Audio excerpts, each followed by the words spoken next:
Xindao, Dharma master Xindao from Taiwan. And she gave a wonderful talk, really, I thought very powerful, beautiful, beautiful talk.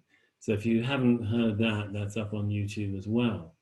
You know, some of you may have heard that I've been a little bit under the weather lately, and basically just sort of, I mean, I don't want to go on about it, but just to put you in the picture, basically just a mild concussion with no physical damage according to the scan, and just sort of rest really has been the prescription. And I mean, I've been learning. I realized that actually concussion or post-concussion can be a little bit complex. So if any of you ever get this, be careful. It takes it's not like healing a broken ankle or something like that. It's a bit more sort of complex than that. Anyway, I'm on the mend and very happy to be able to come and give you a talk this evening. It's just a real joy to be with you all. So thank you very, very much for, you know, being willing to listen. And actually, if you feel like falling asleep, just fall asleep. You know, maybe the best thing you get out of one of my talks, you know, is some nice rest. And I'm very, very happy if that's the case. So I'm going to talk tonight about something really, really sort of important and fascinating. At least I hope you'll find it fascinating. It's looking at the sort of core of Zen experience and seeing how it actually can, in a way, match with some current neuroscience. That's the plan. Actually, excuse me, I just want to get rid of Henry. Hold on, how do I do that? Oh, there we are. Hide self view. Okay. What am I gonna? I don't want to see me. Okay, there we go. How nice! I had this big picture of me, and it's gone, and I can see everybody. That's just great. Utterly lovely. Okay, great. Unfortunately, I can't see everybody at once because it's more than one screen, but it's very, very nice. Okay, so basically, I'm gonna read a passage. I'm gonna draw some points out of it on this sort of basis I was just saying, and then we're going to see how does this inform, in what way might this inform our engagement with racism, with Black Lives Matter, with the renewed and urgent sort of repeat of the kind of moral awakening of America that's clearly going on right now, in a way that perhaps it hasn't since the 60s, I don't know, with the civil rights movement. I mean, you'll correct me, whoever knows better, that's fine. But we're going to start with this very interesting account of one of our former abbots, Yamada Kohen Roshi, having a profound awakening experience that really set the course for the rest of his life as a Zen guide. And to that extent also, because he's an important figure in the history of this, recent history of this lineage, very recent history of this lineage, to some extent set the course for those of us who practice in this way. He is, this is a letter he's written to his dear old friend Soen Nakagawa Roshi about this experience. And I'm going to just pick it up at a certain point. The day after I visited you, I was riding home on the train with my wife. I was reading a book on Zen. And as the train was nearing Ofuna station, that's near Kamakura, I think it's the last stop before Kamakura where he and his wife lived. As it was nearing Ofuna, I ran across this line in the book, quote, "I came to realize that mind is no other than mountains and rivers and the great wide earth, the sun and the moon and the stars." I had read this before, but this time it impressed itself upon me so vividly that I was startled. I said to myself, after 7 or 8 years of Zen, I have finally perceived the essence of this statement and couldn't suppress the tears that began to well up. Somewhat ashamed to find myself crying among the crowd, I averted my face and dabbed at my eyes with my handkerchief. Meanwhile, the train had arrived at Kamakura station, and my wife and I got off. On the way home, I said to her, in my present exhilarated frame of mind, I could rise to the greatest heights. Laughingly, she replied, then where would I be? All the while, I kept repeating that quotation to myself. So then he goes to bed, and it was after 11:30 before I went to bed. His brother was visiting.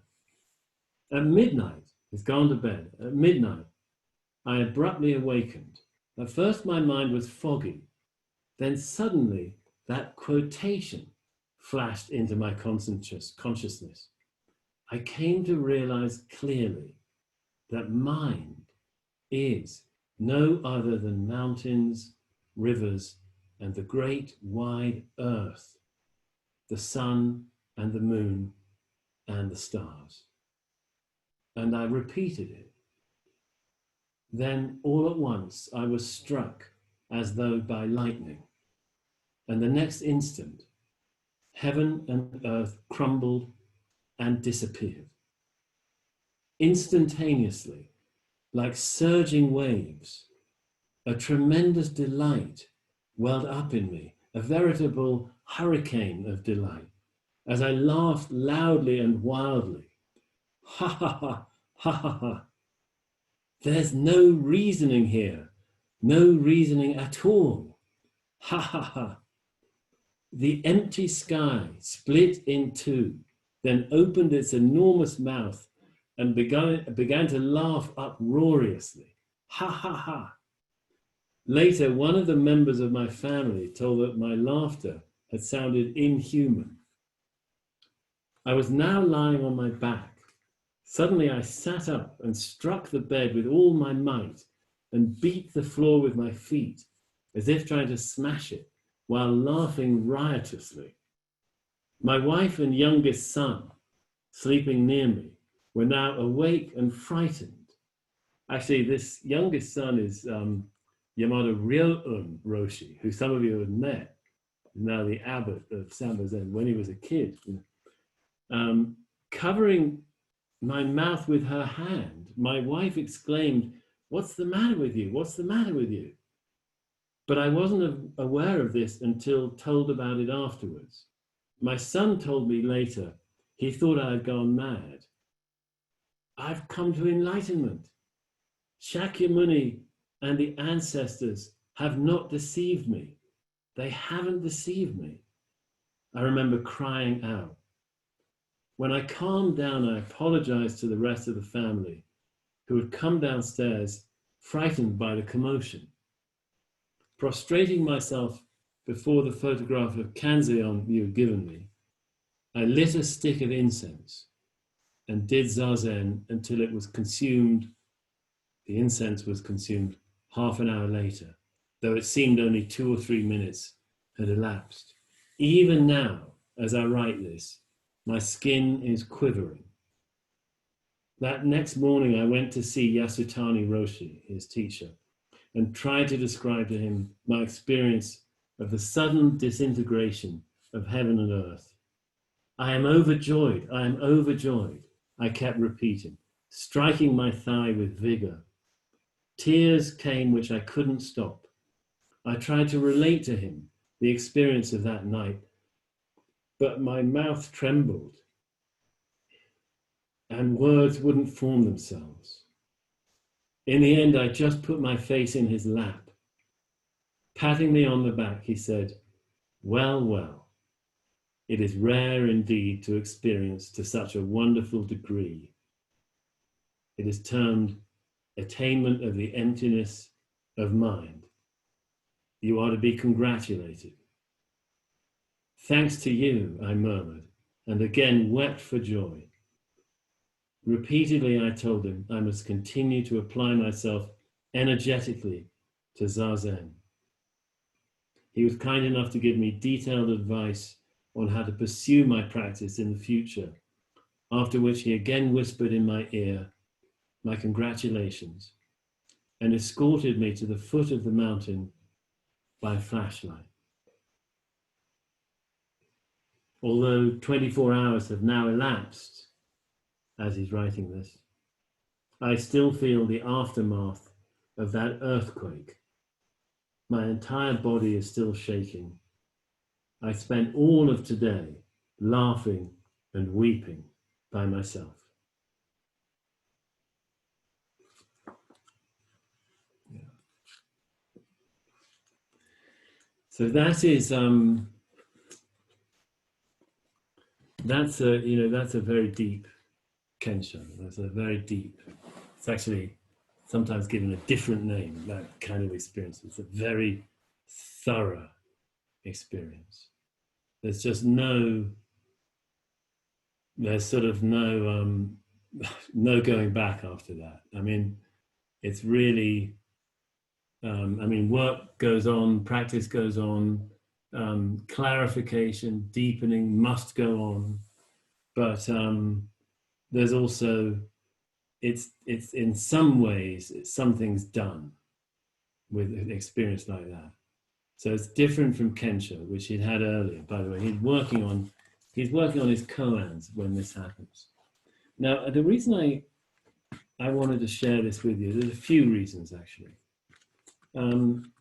One is that he goes on to say in this self-same letter that he's writing it in part to his friend Soen Nakagawa Roshi, so that he will tell his students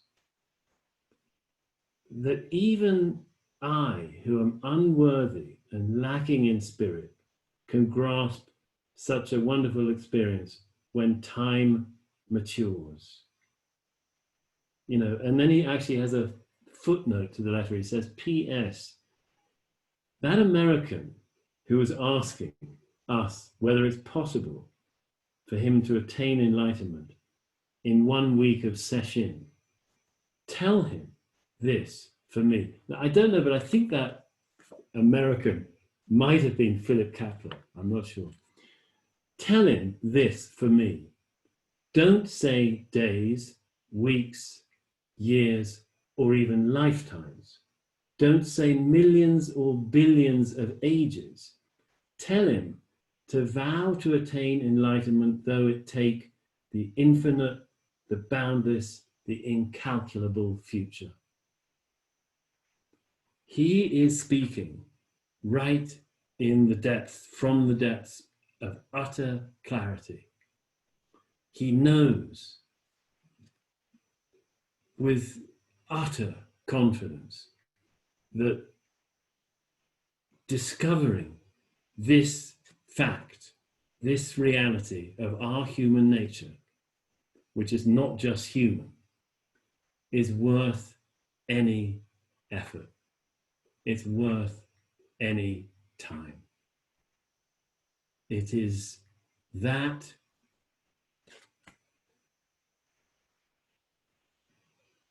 it is the, in some way, fulfillment of the universe.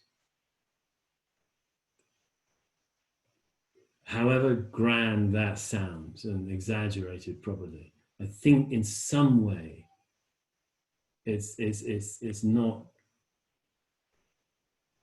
necessarily untrue, if you see what I mean.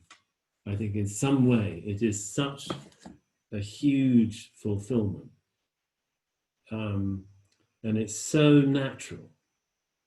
And in some way, when the time is right, it's so easy. You know, the great master Hakuin, 18th century, born the same year as Bach, actually, 1685. He, somewhere he writes about a master, you know, some of you have heard me talk about, you probably read about Genscher, who's sort of famously sort of awakened when he stubbed his toe on a rock.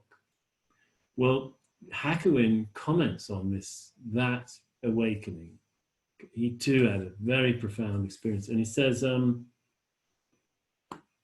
if the melon is ripe, you don't need to take a knife to the field. The stem falls away, the creepers fall away, the melon sits on the ground, ready. It's the same with our practice. If we just, yes, do it, devote the time to it, we can have total confidence that it matures in its own time. And if we're on the right path, I mean, you could maybe take that in different ways, but one simple way to look at it is we've got Buddha, Dharma, Sangha. We've got our sitting. We've got some guidance. We've got some community of fellow practitioners. That's one way to look at it. Buddha, Dharma, Sangha. If we're in the package of practice designated by all these great ancestors, which is just that, Buddha, Dharma, Sangha. If we're in that, got that, held by that, we need do no more. We keep doing our practice, but in some way we can be at rest. We can be confident that this is enough, and we'll have our ups and downs. We'll have, you know, the usual challenges of practice. Fine. Now this is why it's so worth it. So now that's one point I wanted to draw out. But the other point is this sort of almost in some way, almost sort of the best thing about it is that it's real. It's real. Now, you could, you know, you could obviously, somebody might, like me, might assert that, and you say, well, come on, give us some evidence, you know. And I mean, one can point to, I mean, in a certain sense, one can point to the evidence of many people over many generations who've somehow been through this.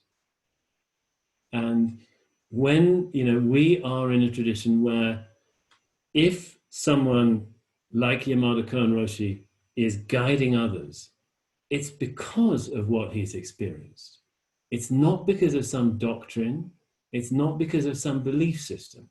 He simply devoted himself to trying to express, manifest, sort of convey or show, share in some way what he'd been through, which never left him. When you have this deeper kind of experience, it's actually possible. It doesn't stop. I mean, it's a moment in time, and, you know, he's referring to it a few days later or a couple of days later. Then already as a moment in time, it happened as a moment in time, but that moment somehow is totally timeless. It's totally present, therefore, ever after. And of course, it was all along, but now we know it. So, and it's from the basis of that that the teaching happens. And this has been the way in this strand of Buddhism for, we think, 2,400 years, that it's come from the actual experience of people, not from a set of beliefs, not from propositions, but simply out of their experience. And somehow from that, it can sort of arise in others. It can happen to others. And on it goes down the centuries, down the millennia. And here we are. We're still benefiting from Genscher's stubbed toe. How wonderful.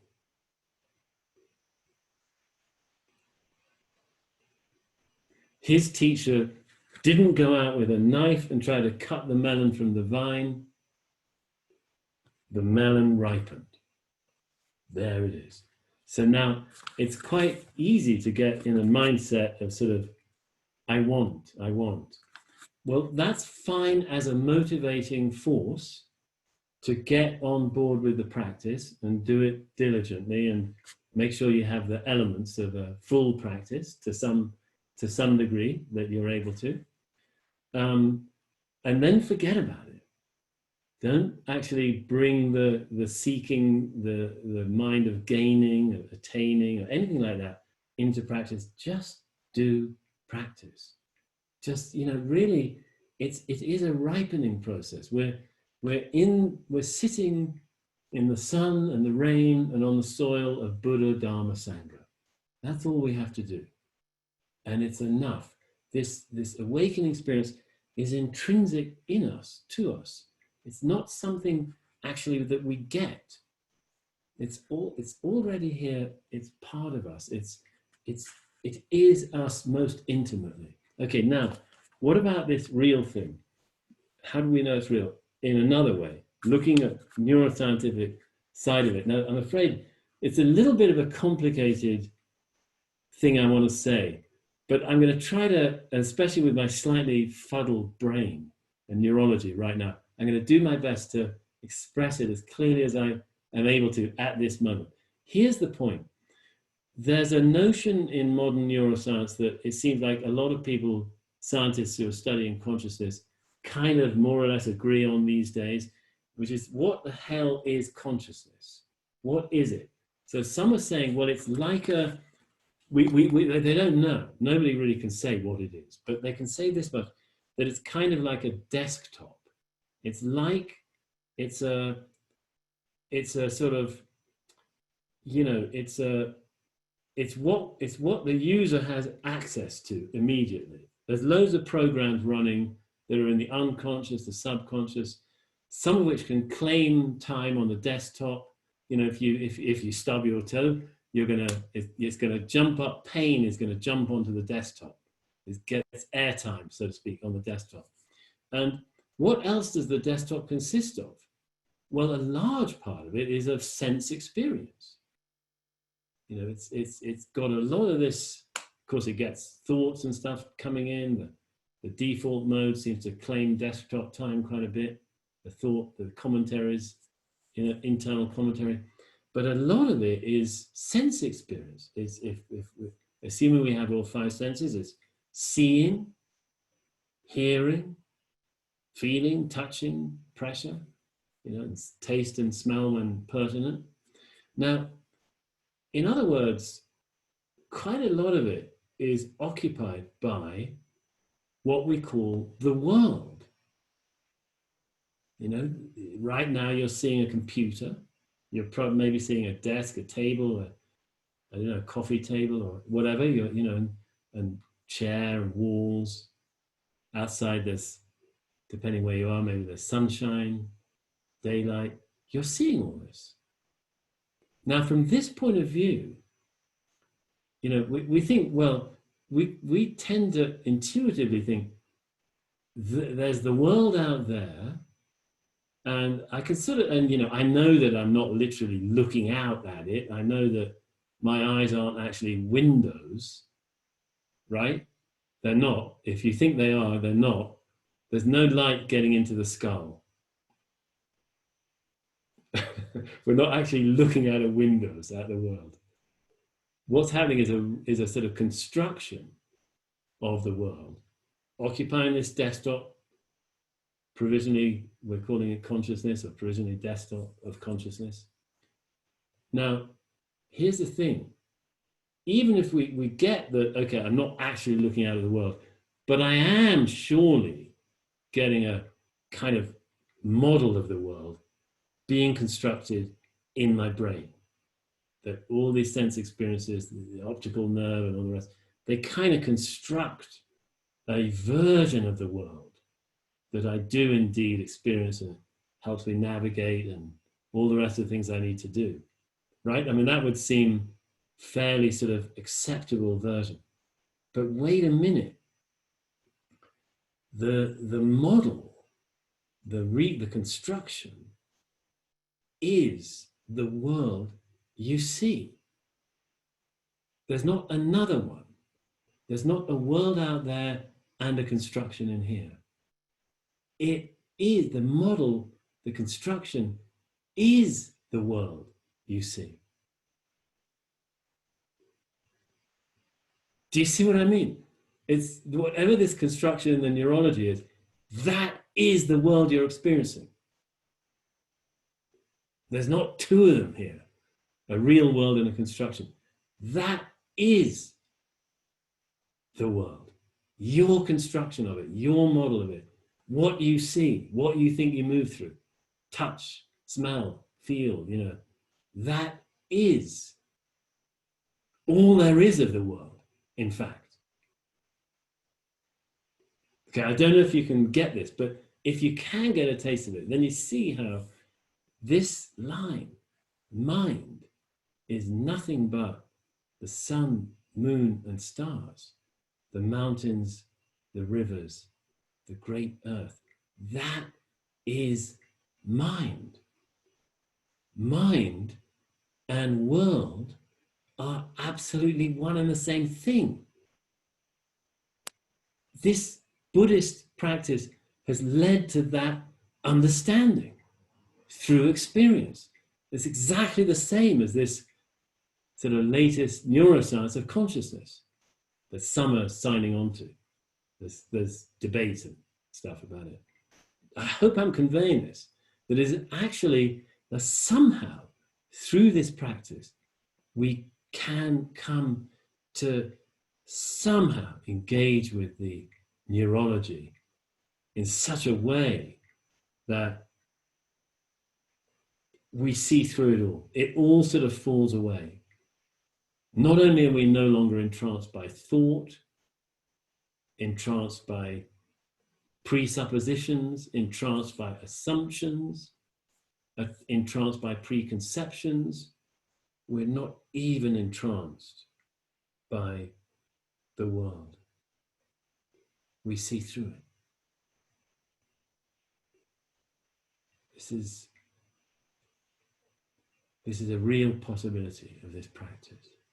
Now, okay, so that's kind of the complicated thought I wanted to see if I could sort of convey, and maybe I'll have to return to it if I haven't conveyed it clearly enough, or maybe some neuroscientists out there among you will correct me, and that's fine. We'll revisit it as needed or shelve it as needed. But now, what does this all have to do with our moral life and waking up to the fact that we are living and have been socialized in essentially a white supremacist culture? This is what we're all starting to realize. There's, you know, some of you, I've mentioned this guy before, Resmaa Menakem, who wrote the book My Grandmother's Hands. Well, he says, and I think I'm sure others do too, that, you know, the thing about it with racism that's so difficult is we tend to think it's an individual thing. Like, those people are racist, but I'm not. We tend not to recognize so readily that that's not what we're discussing. It's that this entire socioeconomic cultural system, essentially sort of the Atlantic, you know, sort of Atlantic economy of the last 400 years, is profoundly racist, and that's how it is. So one thing that Resmaa Menakem, I heard him say, is like, we tend to think it's about sharks in the water, racists, Donald Trump, you know, and Ku Klux Klan and things. But actually, it's not. We're talking about the water itself that we're all in is already racist, and that's what we have to wake up to. So, as white folks, those of us that are white, that's our first sort of calling, really, is to recognize that it is not an individual matter. We're talking about a whole system that's been operating this way for a long, long time. And yeah, there are differences country to country. You know, it's not quite the same in Europe for various historical reasons, and you know, not that it's free of racism, but you know, the way it's manifested is different, and the way it's been in America has been the way it's been. And our part is to, as practitioners of one great fact, this what we've just heard about, of one great discovery that sort of brings us all together. You know, I mean, if you just think about this a little bit, if you see through your sense of self, if you see through it, what makes you you? You know, because if you see through it, you find this one reality, one clear reality that actually holds everything and is everything.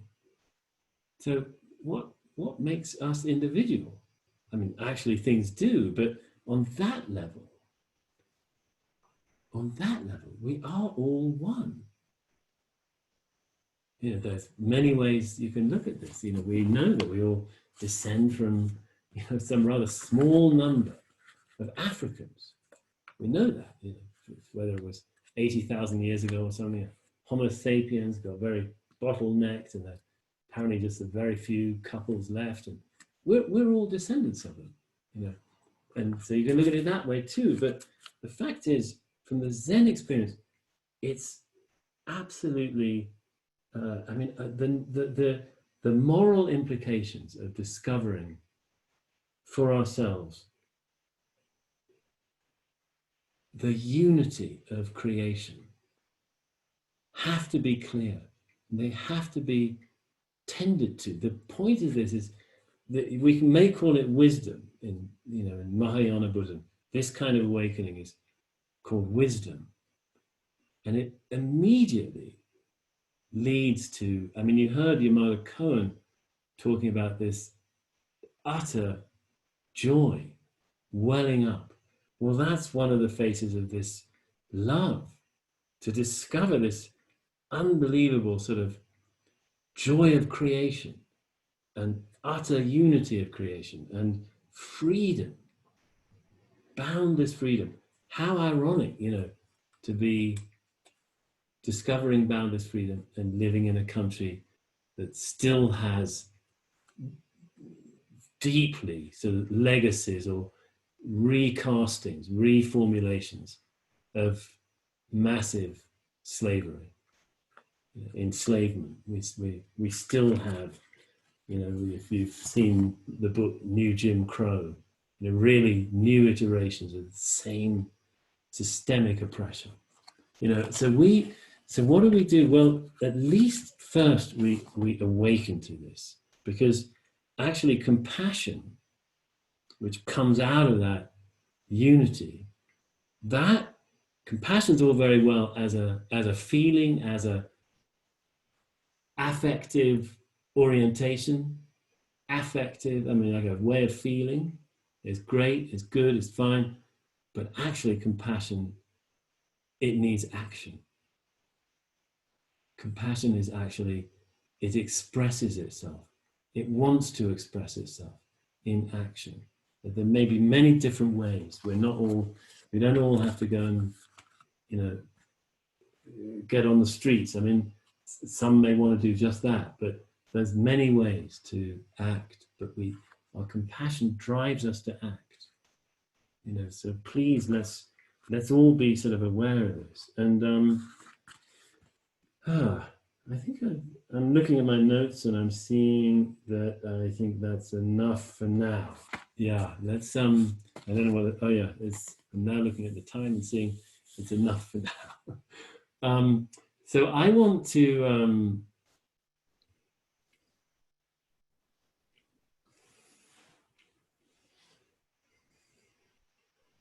I want to just thank you all for practicing.